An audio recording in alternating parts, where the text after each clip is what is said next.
Manche. Son eau à moins de 15 degrés Celsius, ses vents à plus de 50 km/h, les nageurs la surnomment l'Everest de la natation.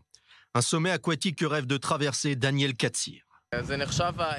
Traverser la Manche, c'est vraiment considéré comme l'Everest de la natation en eau libre. C'est la course la plus difficile au monde. Il y a tout d'abord la question de la distance, 37 km. La deuxième difficulté, c'est celle de résister au froid, aux marées et au vent.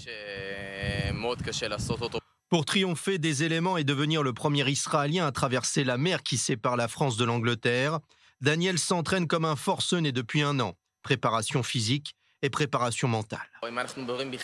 Nous ne pouvons pas réussir à traverser la Manche sans être fort dans la tête. Tu ne vois rien, tu ne t'arrêtes pas de nager.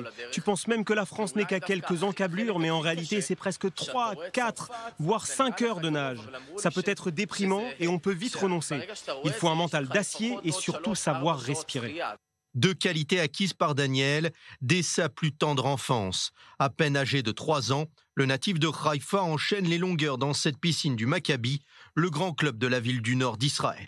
Mes parents m'ont inscrit dès l'âge de 3 ans à la natation car j'ai été souvent atteint de crise d'asthme. Je passais du temps à l'hôpital et les médecins leur ont conseillé de me mettre à nager. Je ne me souviens pas de mes premières courses, mais je me souviens avoir commencé jeune. Et je me souviens avoir parcouru 5 mètres à l'âge de 3 ans, ce qui est exceptionnel pour un enfant de cet âge. Repousser les limites, battre des records, 2 objectifs vitaux pour le nageur israélien avant d'affronter les courants contraires de la Manche. J'aspire toujours à être le meilleur, être le numéro 1. Pour être le numéro 1, il faut s'entraîner dur et je le fais tous les jours. Une discipline de vie qui lui vaut d'être sacré champion d'Israël de natation en eau libre à de multiples reprises et d'être invité à participer aux courses les plus prestigieuses au Brésil, en Argentine ou en Russie. J'ai remporté il y a quelques années les championnats du monde des plus de 30 ans en Russie. 3 médailles d'or dont je suis très fier. Ce fut pour moi un rêve d'enfant, notamment lorsque j'ai battu mon adversaire russe chez lui. Le public scandait son nom et soudain j'ai entendu un grand silence. J'ai compris à ce moment que je l'avais devancé à l'arrivée. Des compétitions disputées dans des eaux aux températures extrêmes, c'est-à-dire situées en dessous des 15 degrés Celsius. Des conditions semblables à celles de la traversée de la Manche et qui se rapprochent à celles observées en hiver en Israël.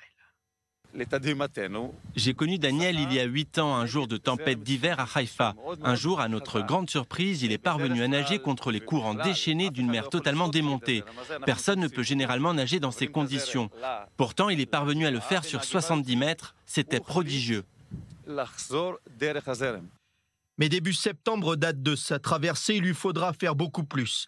Parcourir 37 km sans assistance. Un défi qu'il avait déjà tenté, mais qui s'était soldé par un échec en 2014. Daniel veut désormais laver l'affront et ainsi rentrer dans les livres d'histoire de son sport.